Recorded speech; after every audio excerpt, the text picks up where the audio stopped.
They had asked of only 2 journeys to the 2 ends of the earth. But Allah knew that they wanted to know whether Nabi Muhammad ﷺ knew about the 3rd journey. That's why they only asked about 2. And Allah is now giving a 3rd answer. Having given the 1st and the 2nd, He now goes to the actual target of the question, which is the 3rd journey. And it is on the 3rd journey that you come to one of the major signs of Akhir Zaman, which was the target of the question. They wanted to know whether Nabi Muhammad ﷺ knew about Gog and Magog. And so now he travels in the 3rd direction. إِذَا بَلَغَ بَيْنَ السَّدَّيْنِ. He comes to a place between a pass between 2 mountain ranges. On this side are mountains, on this side are mountains. And in between there is a pass. Can we locate geographically where we're talking about? Is it possible? A pass between 2 mountain ranges. And there he came across a people, لَا يَكَادُونَ يَفْقَهُونَ قَوْلًا. He came across a people whose language he could not understand. Because their language was unique. Their language had no connections with other language in that region.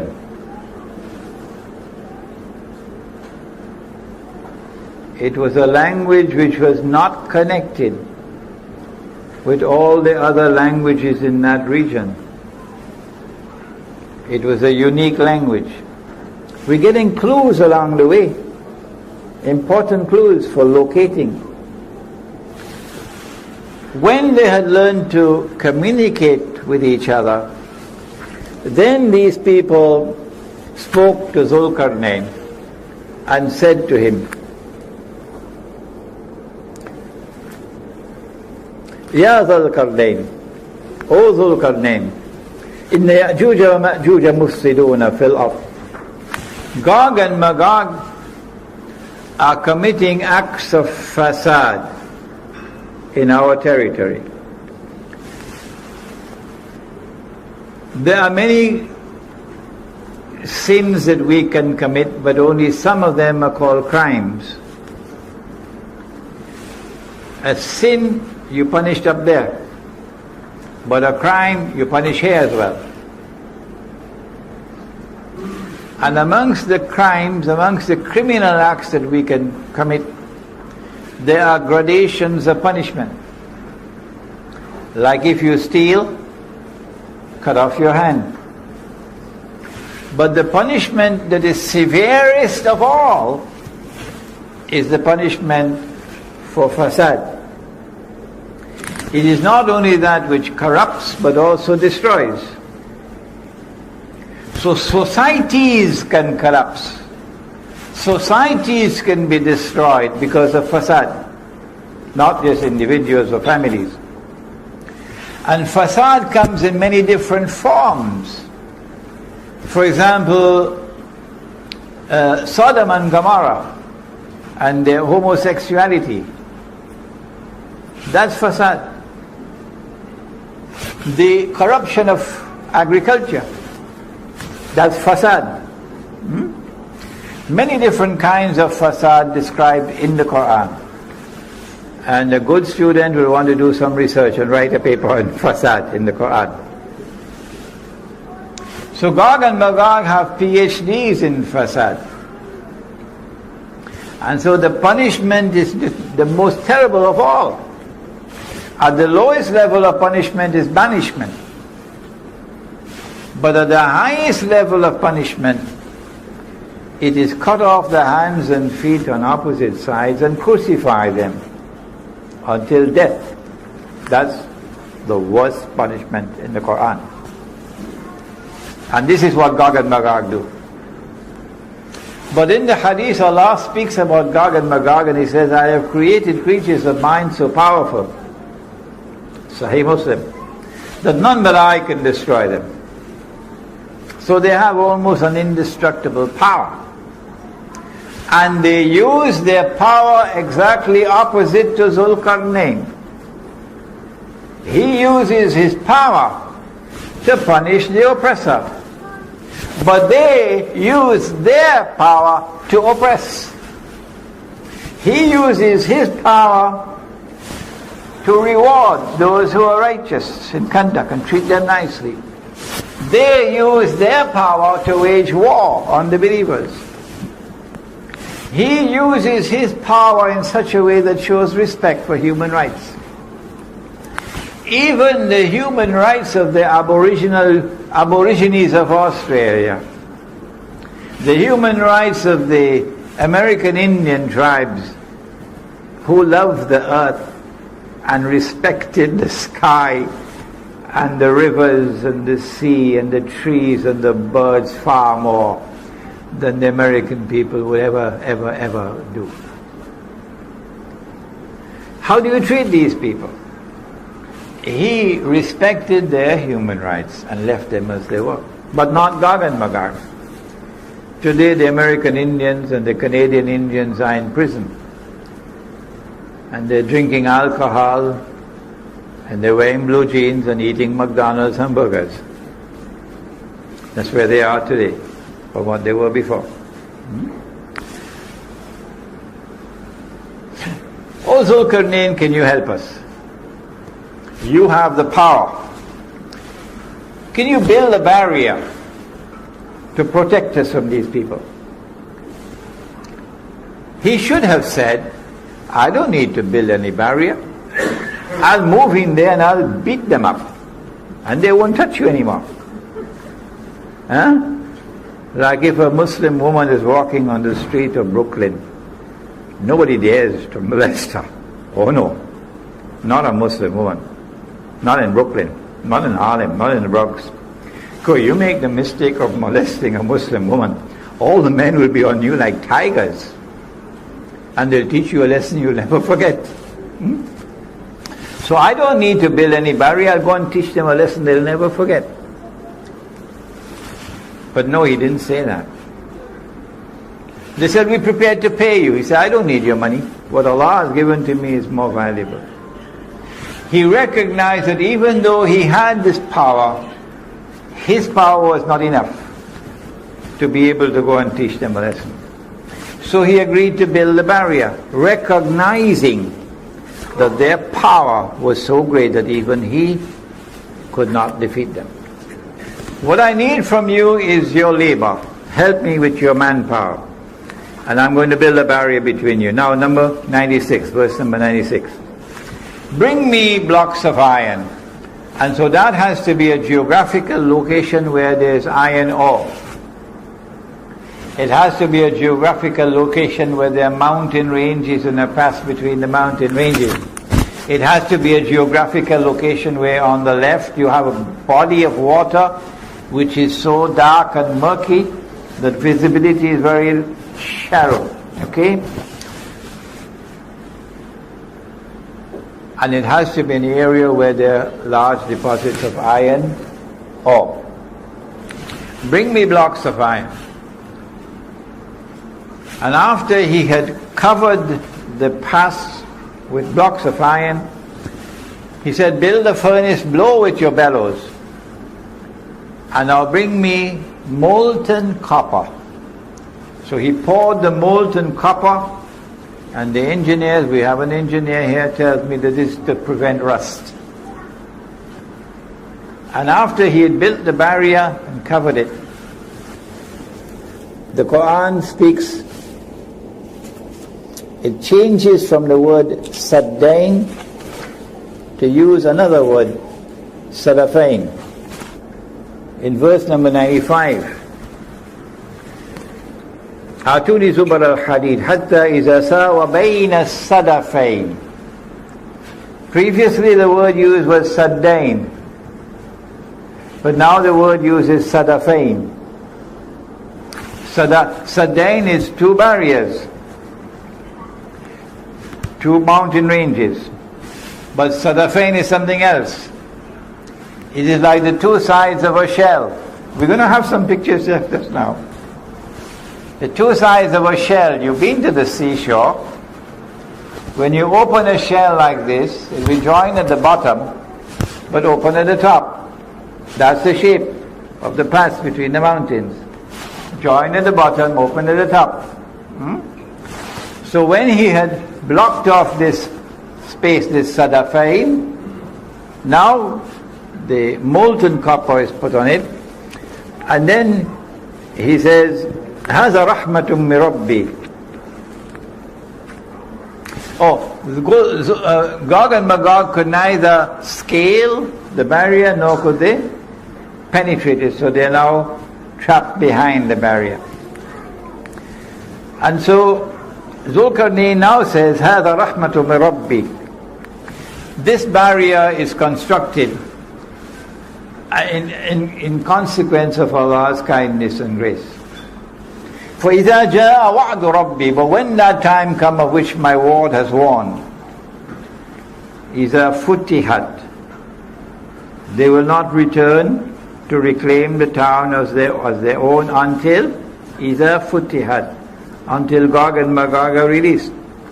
When that time comes for Gog and Magog to be released, so that Banu Israel are to be brought back to the Holy Land, جئنا بكم لفيفا, brought back as a motley crowd.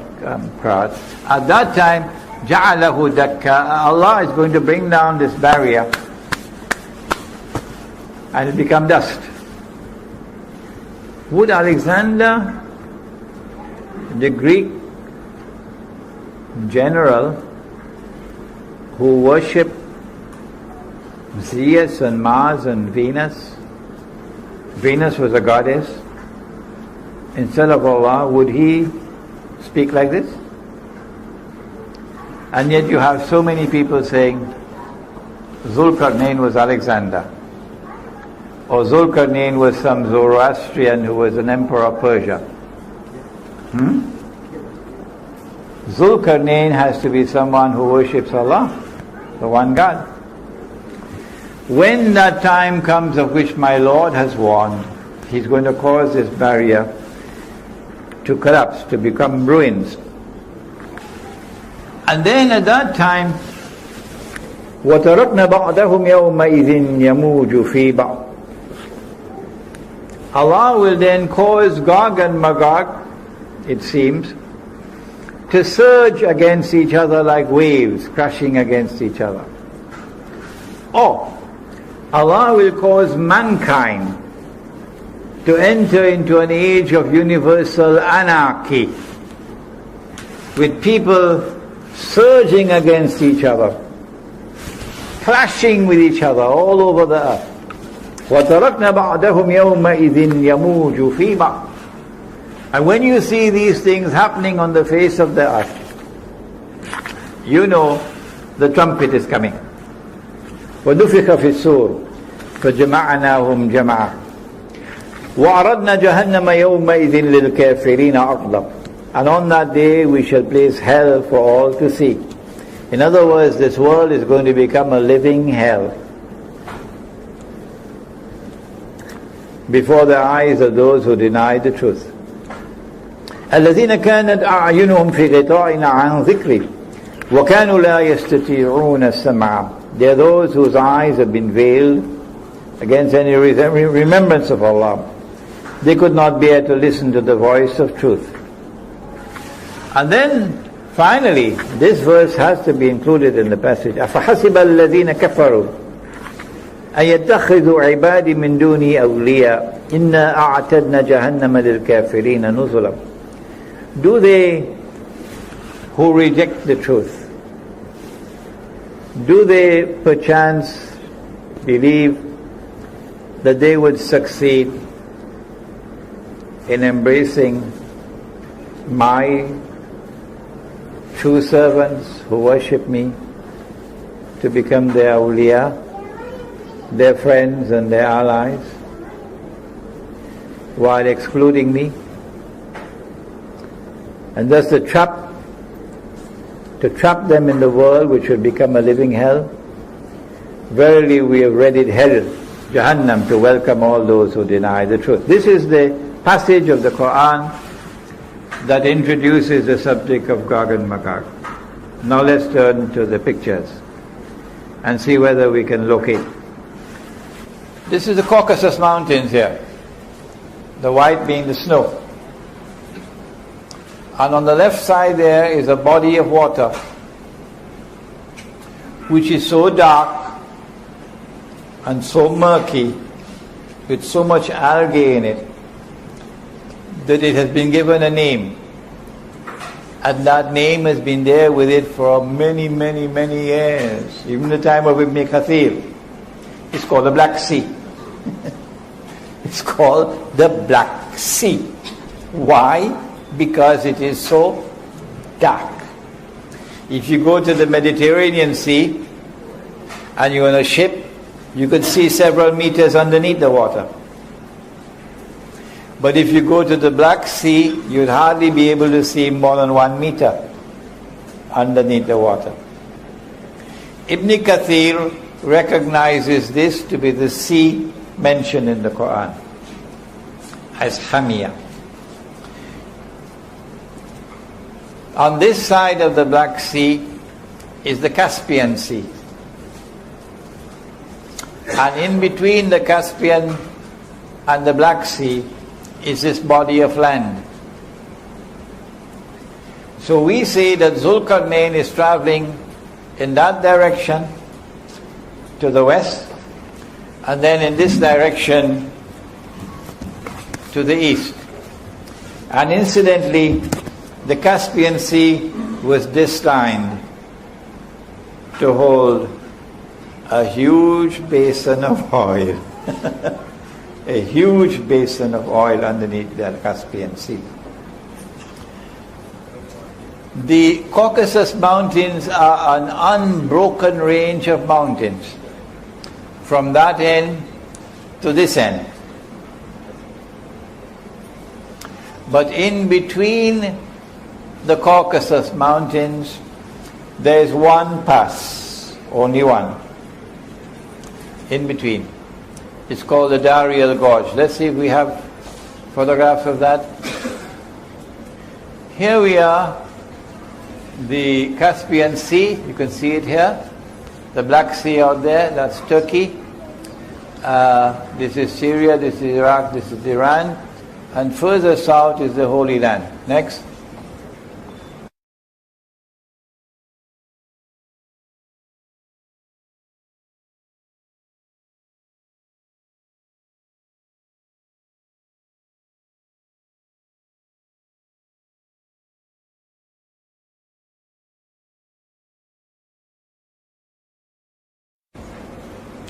Here's a better photograph of the Caucasus Mountains, Black Sea, Caspian Sea next.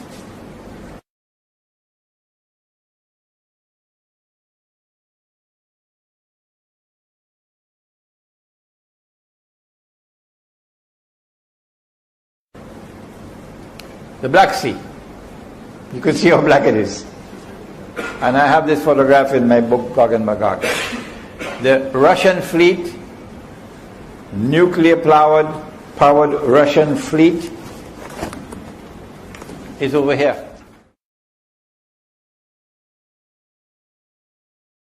Over here. So, when Gog and Magog are released, says the Hadith, the first of them will pass by the Sea of Galilee. That's where the Sea of Galilee is, north of Jerusalem.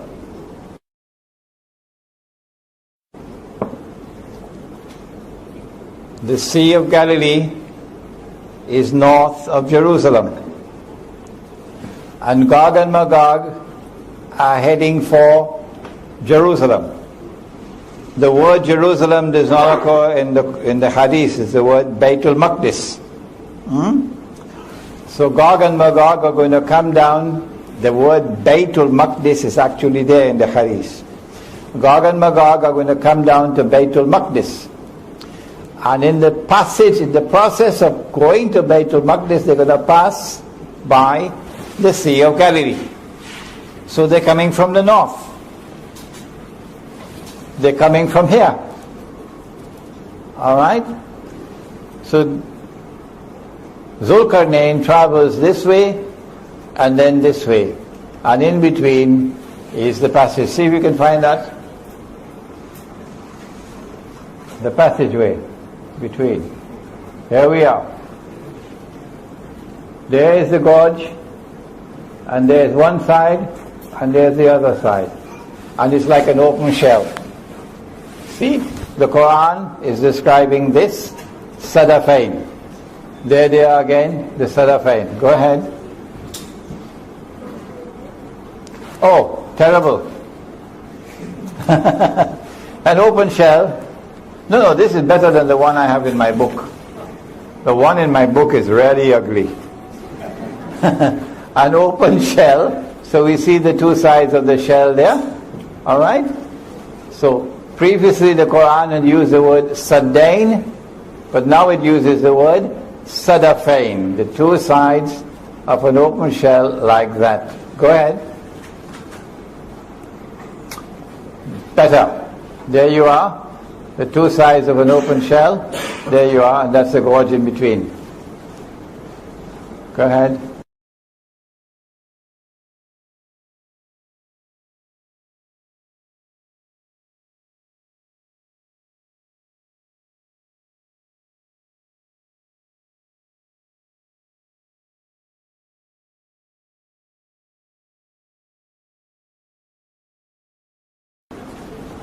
Okay, Black Sea, Caspian Sea. Yeah, go ahead. See, we have some more. One of the major events of Akhirul Zaman is the conquest of Constantinople. And there's Constantinople.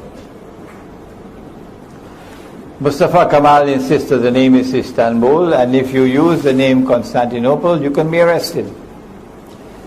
And the Turkish post office will not accept any mail with the name Constantinople, because he wants us to believe, and the Ottoman Islamic Empire wants us to believe, that the conquest of Constantinople prophesied by Nabi Muhammad already occurred in 1453. Wrong. The conquest of Constantinople is still to occur. And the reason why the conquest of Constantinople takes place after the Malhama, and maybe in the fourth session we can deal with Malhama. The conquest of Constantinople is important. Why? Because Eastern Christianity did not form an alliance with the Jews. Western Christianity did. Eastern Christianity is Rome of the Quran. And Nabi Muhammad ﷺ said that we Muslims are going to form an alliance with Rome. That alliance is important because the major force that faces Israel, the major threat to Israel, comes from Russia. The Russian nuclear-powered navy is here. Russia's navy cannot use this area over here in the winter time because it's all snow and ice. So for the Russian navy to get into the Mediterranean, this is the path. And NATO controls Istanbul, Constantinople, on behalf of the Anglo-American Zionist Alliance. And before NATO, it was the Ottoman Empire that controlled this on behalf of Britain and France. And it was the Ottoman Empire which was waging holy war on Eastern Christianity, on behalf of Western Christianity. And so the conquest of Constantinople has to take place so that the Russian fleet can get out of the Black Sea and come here. So we have, I believe, established for you the geographical location of Gog and Magog. A people who are located behind the barrier. Behind the barrier, on that side of the Caucasus, were the Khazar, a tribe of people who converted and became Jews. Must have been on a Sunday morning. And some of them converted from Judaism and became Christians. Must have been on a Sunday evening. So you have Khazar who are Jews, and you have Khazar who are Christians. But they did not become Jews because of religious conviction. They became Jews as a matter of political convenience. So they don't particularly care for Torah and for the laws of diet and so on. So these are people who are Jews as a nation, but not as a religion. A nation, not a religion.